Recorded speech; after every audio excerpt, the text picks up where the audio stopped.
Bismillahirrahmanirrahim. Assalamualaikum warahmatullahi ta'ala wabarakatuh. Alhamdulillahirrabbilalamin. Wassalatu wassalamu ala asyrafil anbiya wal mursalin Sayyidina Muhammad wa ala alihi wa sahbihi ajma'in. Amma ba'du. Yang terhormat dosen pengampu pada mata kuliah pagi hari ini, Dr. Gusnam Haris, dan yang saya cinta sayangi teman-teman pada mata kuliah produk industri halal pada pagi hari ini. Izinkan saya untuk menjelaskan tema besar pada mata kuliah hari ini, yaitu isu-isu industri halal di Indonesia. Melihat latar belakang dari penulisan makalah pada tema hari ini, yaitu berlandaskan pada apa yang terjadi, yaitu industri halal telah menjadi tren dunia saat ini. Hal ini terbukti dari prospek industri halal yang terus tumbuh dari tahun ke tahun. Menurut laporan dari State of the Global Islamic Report pada tahun 2019, ada sekitar 1,8 miliar penduduk muslim yang menjadi konsumen industri halal. Peluang konsumen dalam industri halal meningkat sebesar 5,2% setiap tahunnya dengan total pengeluaran konsumen yang mencapai 2,2 triliun.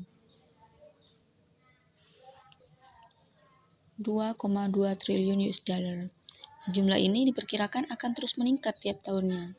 Proyeksi dari Compound Annual Growth Rate atau CAGR, industri halal akan meningkat hingga mencapai 6,2% dalam kurun waktu 2018 hingga 2024. Total dana yang dihabiskan oleh konsumen industri halal juga akan meningkat hingga mencapai 3,2 triliun pada tahun 2024.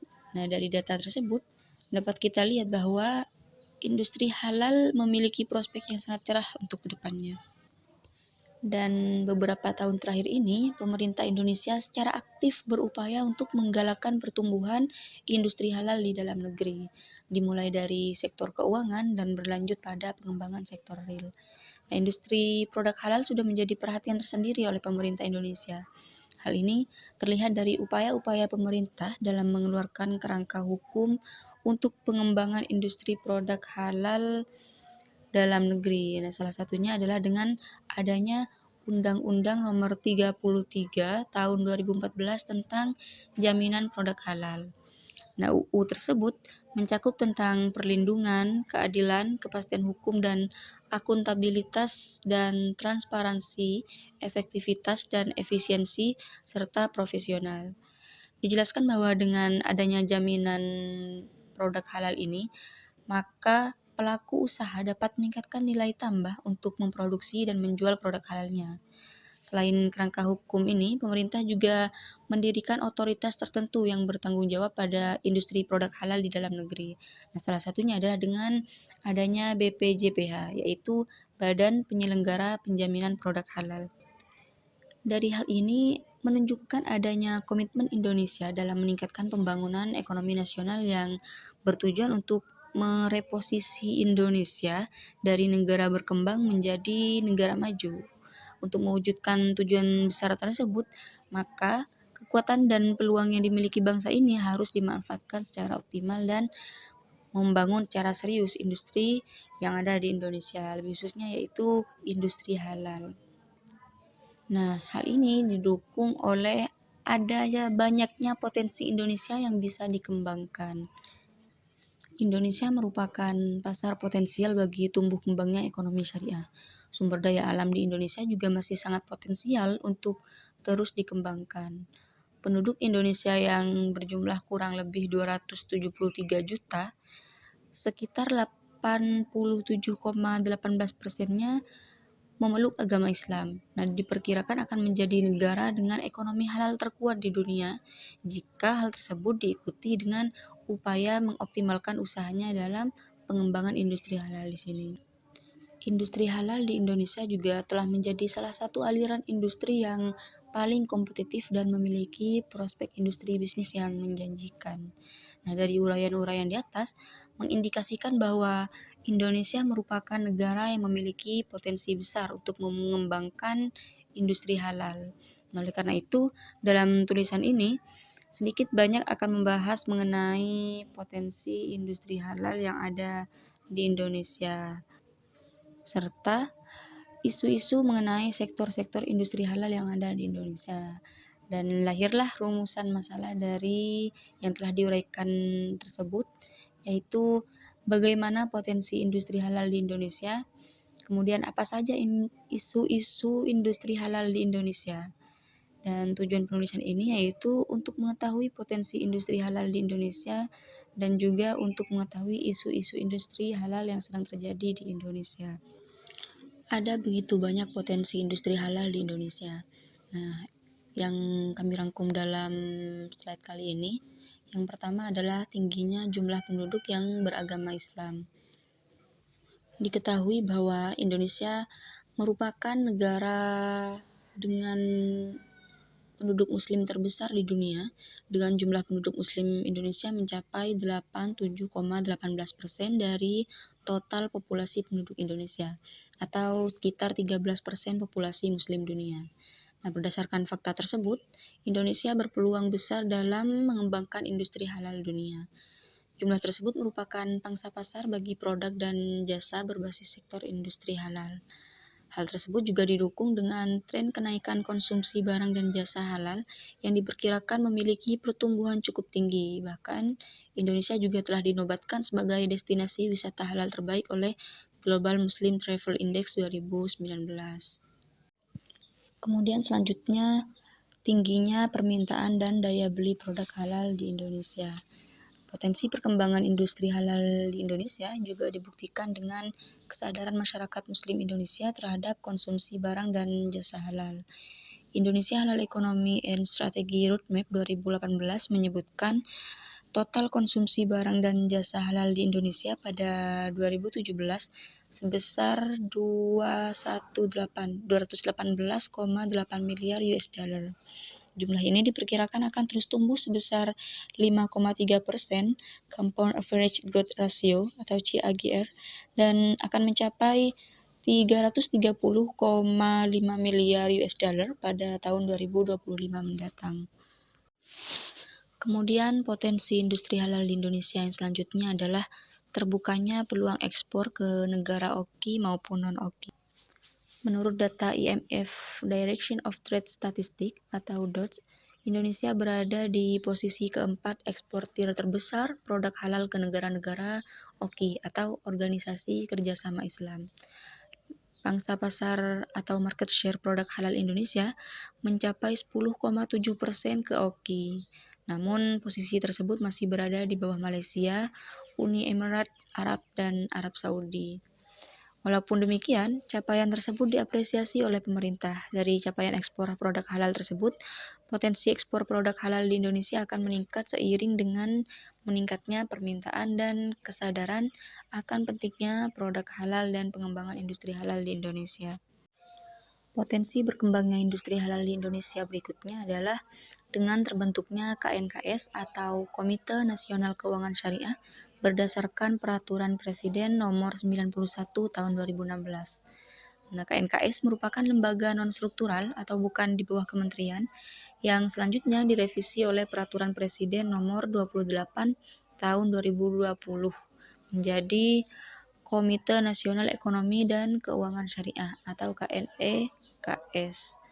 Pembentukan Komite Nasional ini dalam rangka mendukung pembangunan ekonomi nasional dan mendorong percepatan pengembangan sektor ekonomi dan keuangan syariah, guna memperkuat koordinasi, sinkronisasi, dan sinergi antara otoritas, kementerian atau lembaga, dan pemangku kepentingan lain di sektor ekonomi dan keuangan syariah. Yang selanjutnya adalah berlakunya Undang-Undang JPH dan terbentuknya BPJPH. Dalam kaitannya dengan perkembangan industri halal, pemerintah juga mulai mewajibkan adanya sertifikasi halal pada setiap produk yang beredar di pasar Indonesia. Sesuai dengan amanah Undang-Undang Nomor 33 JPH, Semua produk pelaku usaha, baik pelaku usaha besar maupun kecil (UMKM), wajib bersertifikat halal.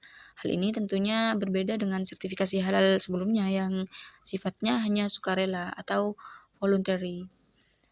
Sertifikasi halal pada saat ini wajib untuk produk yang dinyatakan halal oleh produsennya, dimulai pada tanggal 17 Oktober 2019 dengan masa penahapannya untuk produk makanan dan minuman hingga 17 Oktober 2024.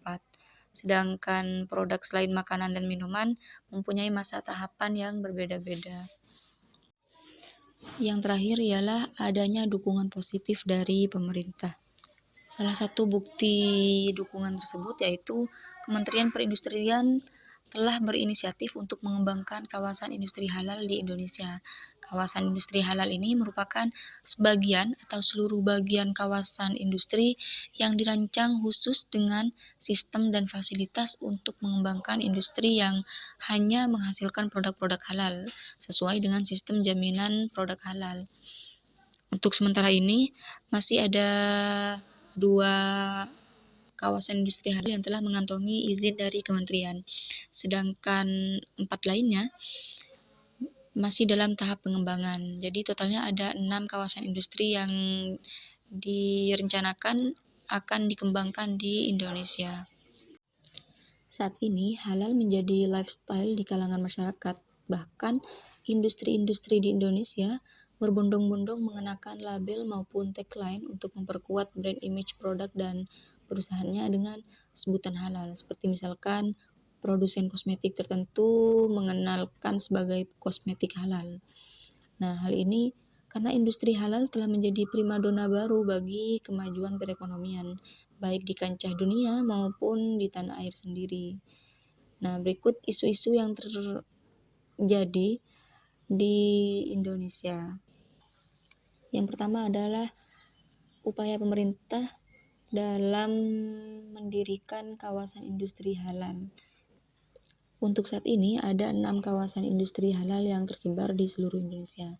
Antara lain Modern Cikande Industrial Estate di Serang, Banten, kemudian Safe and Lock Halal Industrial Park di Kabupaten Sidoarjo, Jawa Timur, kemudian kawasan industri Bintan Inti di Kepulauan Riau, kawasan industri Batamindo di Batam, kawasan industri Jakarta Pulau Gadung, hingga kawasan industri Surya Borneo di Kalimantan Tengah.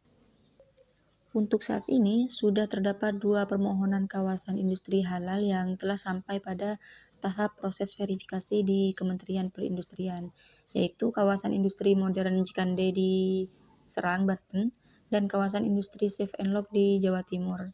Sedangkan 4 lainnya masih dikembangkan.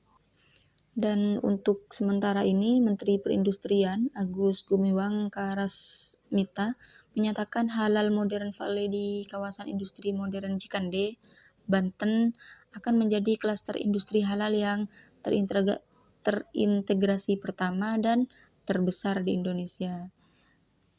Sedangkan kawasan industri halal yang terdapat di Jawa Timur, Sidoarjo, diapresiasi oleh Gubernur Jawa Timur, yaitu Ibu Hovifah Indar Parawansa. Pasalnya, berdirinya kawasan industri halal di Jatim ini akan mendorong perkembangan industri produk halal di Indonesia. Ibu Hovifah berharap produk makanan halal di Indonesia akan tembus 10 besar dunia. Kemudian, Wakil Presiden Indonesia, Ma'ruf Amin, mengatakan bahwa dalam upaya mendukung Indonesia sebagai pemain global produk halal, maka kawasan industri halal ini harus terus dikembangkan. Bahkan, pemerintah menargetkan akan ada 8 industri halal yang bisa beroperasi di tahun 2024 mendatang. Pembangunan kawasan industri halal ini potensial untuk mendongkrak halal nasional agar semakin berkembang dan maju hingga merambah pada pasar global. Yang selanjutnya adalah sektor industri makanan dan minuman halal. Nah, sektor industri ini merupakan sektor industri halal dengan pendapatan terbesar setiap tahunnya dan diprediksi akan terus berkembang karena masyarakat semakin peduli dengan kehalalan dari produk-produk yang dikonsumsi. Menurut data Google Trend 2020 hingga 2021, pencarian topik halal food semakin meningkat semenjak adanya pandemi COVID-19. Managing Partner Inventure Yuswo Hadi mengatakan bahwa saat ini perkembangan pasar produk makanan halal kian meningkat. Hal ini disebabkan karena pada masa pandemi dan pasca COVID-19, konsumen semakin concern dengan faktor higienitas dan kesehatan dalam produk makanan. Dan menariknya, jika dibandingkan dengan hasil pencarian healthy food, ternyata sejak Maret 2021 ini pengguna internet Indonesia lebih banyak mencari makanan halal dibandingkan dengan makanan sehat. Ini dikarenakan sifat makanan halal yang selalu terjamin kebersihan dan kesehatannya dan merupakan hal utama yang dicari konsumen pasca pandemi COVID-19. Namun baru-baru ini terdapat kasus yang mengejutkan di Indonesia, yakni adanya kabar bahwa produk dari perusahaan besar Nestle 60% tidak sehat. Hal ini membuat warga Indonesia resah. Pasalnya, produk-produk Nestle yang beredar di Indonesia telah mengantongi sertifikat halal dan sudah mendapatkan izin BPOM. Nah, beredarnya berita ini berawal dari adanya dokumen internal perusahaan Nestle yang bocor. Dalam dokumen ini disebutkan lebih dari 60% produk makanan dan minuman raksasa konsumer asal Swiss tersebut tidak memenuhi standar kesehatan yang berlaku. Hal ini diakui oleh perusahaan. Hal ini menuai komentar dari anggota Komisi 11 DPR RI fraksi Partai Amanat Nasional, Saleh Partaunan Daulay. Beliau mengatakan Badan Pengawas Obat dan Makanan atau BPOM harus bertanggung jawab atas 60% produk makanan dan minuman Nestle yang tidak sehat ini. Nah, Saleh mengatakan BPOM telah lalai karena meloloskan produk-produk Nestle yang tidak layak edar itu. Ia juga mengatakan bahwa kelalaian itu cukup parah karena produk-produk itu sudah diedarkan sejak lama. Saleh khawatir dengan kasus tersebut, banyak warga yang beranggapan bahwa produk yang dikonsumsinya tidak diuji dengan benar. Alhasil akan berimbas pada kemerosotan kepercayaan konsumen. Saleh mengaku menyayangkan kinerja BPOM selaku lembaga yang berada di hulu perizinan makanan, minuman, dan obat-obatan. Saleh juga mengatakan seharusnya BPOM bisa mendeteksi lebih dini ada permasalahan dalam sejumlah produk Nestle itu. Ia juga menilai tidak ada alasan bagi BPOM untuk kecolongan. Nah, terkait itu, Saleh mendorong BPOM untuk lebih detail dan menyeleksi produk yang boleh diedarkan, terutama produk impor. Sementara itu, Kementerian Perdagangan memastikan produk makanan dan minuman dari Nestle yang beredar di Indonesia sudah lolos uji oleh Badan Pengawas Obat dan Makanan atau BPOM. Artinya, semua produk Nestle di Indonesia sudah layak diedarkan. Pernyataan itu disampaikan setelah bocornya dokumen internal yang menyebut bahwa lebih dari 60% produk raksasa konsumer asal Swiss tersebut tidak memenuhi standar kesehatan yang berlaku. Menurut Kementerian Perdagangan, sejauh ini menurut pantauan BPOM, produk Nestle yang beredar di Indonesia sudah memenuhi standar di Indonesia karena semua produk yang beredar dipastikan sudah lolos dan layak diedarkan sesuai dengan hasil dari BPOM. PT Nestle Indonesia pun akhirnya buka suara mengenai kabar 60% makanan dan minuman produk perusahaan tidak sehat ini. Head of Corporate Communication Nestle Indonesia, Stefan Sinisuka menyampaikan bahwa laporan yang menyatakan bahwa 60% produk Nestle tak memenuhi standar kesehatan itu hanya mencakup sekitar setengah dari portofolio penjualan global produk-produk Nestle Indonesia. Artinya, studi itu tak mencakup seluruh portofolio produk Nestle Indonesia. Stefan mengatakan bahwa di Indonesia, Nestle memproduksi dan mendistribusikan produk-produk sesuai dengan ketentuan peraturan perundang-undangan yang berlaku di Indonesia, termasuk persyaratan gizi, kualitas, dan keamanan dari BPOM, serta peraturan sertifikasi halal. Yang selanjutnya isu mengenai industri farmasi dan kosmetik halal. Kosmetik Indonesia menjadi salah satu produk halal yang berskala besar di pasar internasional, bahkan menjadi salah satu produk yang mendominasi di pasar kosmetik dunia. Berdasarkan data dari Kementerian Perindustrian bahwa industri kecantikan di Indonesia mengalami kenaikan sebesar 6,36% dan naik menjadi 7,36%. Bahkan, Direktur Jenderal Industri Kecil Menengah (IKMA) Kementerian Perindustrian Wati Wibawaningsih mengatakan sektor kosmetik pada tahun 2020 tumbuh signifikan, terlihat dari kinerja pertumbuhan industri kimia, farmasi, dan obat tradisional, di mana kosmetik termasuk juga di dalamnya, tumbuh hingga mencapai 9,39%. Secara statistik, pertumbuhan industri kosmetik sendiri di tahun 2019 sebesar 7,23%, lebih tinggi dibandingkan pertumbuhan industri nasional pada tahun yang sama, yaitu sebesar 5,02%. Nah, hal ini menunjukkan bahwa industri kosmetik tumbuh dengan pesat. Hal ini tentu disebabkan oleh kesadaran akan produk-produk halal di negara-negara yang mayoritas beragama Islam, dan hal ini membuat permintaan terhadap produk kosmetik halal juga bertambah. Saat ini sudah beberapa produk kosmetik yang memiliki sertifikat halal dari Majelis Ulama Indonesia, seperti Wardah, Sari Ayu, Zoya, MS Glow, dan lain sebagainya. Bahkan produk-produk ini juga sudah diekspor ke negara Malaysia dan Timur Tengah. Dr. Penny Lukito, Kepala Badan Pengawas Obat dan Makanan Republik Indonesia, turut memaparkan bahwa terdapat peningkatan minat dan potensi bisnis kosmetika yang tetap tumbuh meskipun dalam keadaan pandemi. Berdasarkan data perizinan yang didapatkan di BPOM, ada peningkatan perizinan notifikasi kosmetik di BPOM, yaitu sekitar kurang lebih 73 ribuan notifikasi di tahun 2019. Kemudian pada tahun 2020 menjadi sebanyak 75.500 notifikasi. Tren ini menunjukkan minat dan potensi bisnis kosmetika tetap tumbuh walaupun pandemi melanda Indonesia sejak awal Maret 2020. Kemudian isu pada industri pariwisata halal, yaitu dengan kondisi pandemi seperti saat ini, pemerintah canangkan Travel Corridor Arrangement atau TCA, atau lebih populer disebut dengan travel bubble.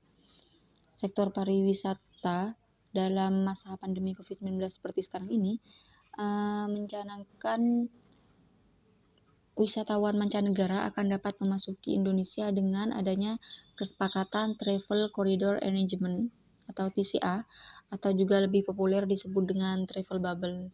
Kebijakan bepergian ke luar negeri dengan konsep travel bubble ini memang kian diminati di beberapa negara demi menghidupkan kembali perjalanan lintas negara dan menggenjot sektor pariwisata yang lumpuh selama masa pandemi COVID-19.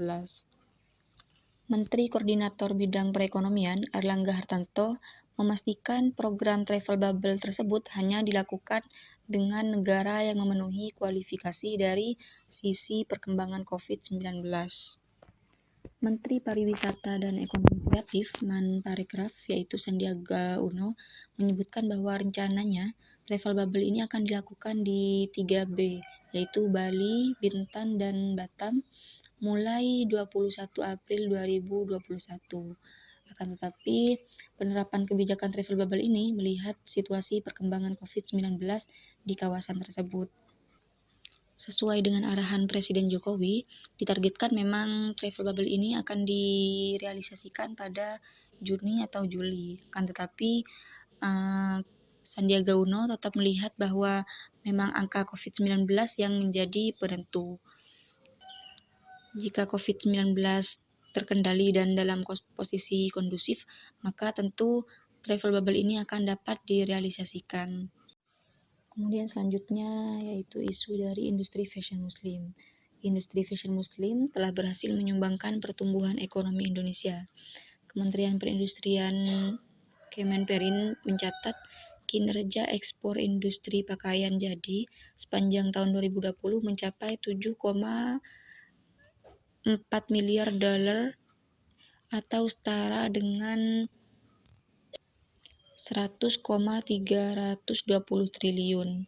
Untuk itu, pemerintah Indonesia bersama para pemangku kepentingan bertekad untuk memperkuat promosi dan pemasaran produk halal Republik Indonesia melalui pemanfaatan pasar daring berbasis teknologi digital. Dan untuk mengembangkan industri halal dan fashion muslim agar bisa lebih berkontribusi terhadap perekonomian nasional, Kementerian Perindustrian menyelenggarakan Indonesia Industrial Muslim Exhibition atau lebih dikenal dengan II Motion. Penyelenggara II Motion ini dilakukan virtual pada tanggal 3 sampai tanggal 5 Juni 2021. Acara ini dibuka langsung oleh Wakil Presiden yaitu Ma'ruf Amin. Menteri Perindustrian Agus Gumiwang menjelaskan bahwa gelaran II Motion ini dapat membuka dan memperluas jangkauan pemasaran produk muslim Indonesia, utamanya dalam mendorong pertumbuhan industri kecil dan menengah atau IKM produk muslim. II Motion ini juga diharapkan dapat memperkuat citra Indonesia sebagai pemain penting dalam industri halal dunia, serta mendukung upaya Indonesia untuk menjadi produsen produk halal terbesar di dunia. Menteri Perindustrian, Agus, melaporkan bahwa rangkaian kegiatan II Motion ini terdiri dari pameran secara virtual, webinar, dan talk show dengan berbagai tema. Kemudian ada demo make up dan hijab, demo barista, dan demo masak yang akan berlangsung selama 3 hari penyelenggaraan acara. Itang Yunas, salah satu desainer busana muslim yang ikut terlibat dalam acara ini, mengapresiasi langkah pemerintah yang terus berupaya meningkatkan industri fashion busana muslim di Indonesia. Itang memprediksi II Motion akan menjadi salah satu kunci ekonomi syariah dan industri halal Indonesia. Pada gilirannya, II Motion akan menjadi pintu menuju kesuksesan industri muslim. Selain Itang Yunas, acara ini juga diramaikan oleh perancang busana lainnya seperti Ivan Gunawan, Itang Yunas sendiri, Ida Royani, Jinahara, Fonaan Hamz, dan Irfan Hakim. Kemudian yang selanjutnya yaitu isu dari industri keuangan halal. Berdasarkan laporan Indeks Islami Finance Development Indicators atau IFDI 2020, Indonesia mengalami peningkatan di industri keuangan syariah, di mana Indonesia telah berada pada peringkat kedua dari sebelumnya berada di peringkat keempat pada 2019. Peran aktif dari pemerintah serta respon positif dari masyarakat pada umumnya menjadikan industri keuangan nasional tumbuh dan berkembang secara signifikan. Namun, tidak puas sampai di situ, pemerintah tetap mengupayakan untuk mengembangkan ekonomi dan keuangan syariah. Salah satu upaya yang dilakukan yaitu dengan adanya merger dari 3 bank syariah BUMN, yaitu Bank Mandiri Syariah, Bank BNI Syariah, dan Bank BRI Syariah yang telah melalui tahap penandatanganan perjanjian penggabungan bersyarat pada 10 November 2020 lalu. Sejumlah pihak menilai penggabungan bank syariah BUMN ini dapat memberikan dampak yang positif. Pasalnya, selain memberikan kredit positif, penggabungan ini juga dinilai dapat membuat entitas bank yang digabungkan lebih leluasa dalam melakukan verifikasi bauran, pembiayaan, dan sumber pendanaan ke depannya. Menteri BUMN Erick Thohir juga menargetkan PT Bank Syariah Indonesia ini atau dikenal dengan BSI untuk masuk dalam 10 besar bank syariah dunia pada 2025 berdasarkan pangsa pasar dan kapitalisasi. Ia optimis bank hasil merger BRI Syariah, Mandiri Syariah, dan BNI Syariah itu dapat mencapai target dalam kurun waktu 4 tahun. Meski jumlah nasabah baru sebanyak 3 juta pengguna dari 180 juta penduduk muslim di Indonesia, PT Bank Syariah Indonesia ini telah berhasil mencatatkan laba bersih senilai 742 miliar pada kuartal 1 2021. Perolehan laba Bank Syariah BUMN ini tercatat tumbuh 12,85% dibandingkan periode yang sama pada tahun lalu, yaitu 657 miliar. Direktur Utama BSI, Heri Gunardi, menyebutkan bahwa pihaknya akan meningkatkan transaksi digital dengan menumbuhkan jumlah pengguna aktif yang saat ini tercatat sekitar 1 juta orang dari total terdaftar 3 juta pengguna. Saat ini volume transaksi digital BSI per Maret 2021 menembus 40,85 triliun dengan kontribusi terbesar berasal dari transaksi melalui layanan BSI Mobile. perusahaan optimis pada kuartal 2 mendatang, pertumbuhan pembiayaan masih mampu dipertahankan dua digital dengan fokus utama di pembiayaan konsumer. Baik, mungkin itu saja dari kami. Kurang dan lebihnya kami mohon maaf. Apabila ada kritik maupun saran, kami sangat mengapresiasi terhadap hal tersebut. Wassalamualaikum warahmatullahi wabarakatuh.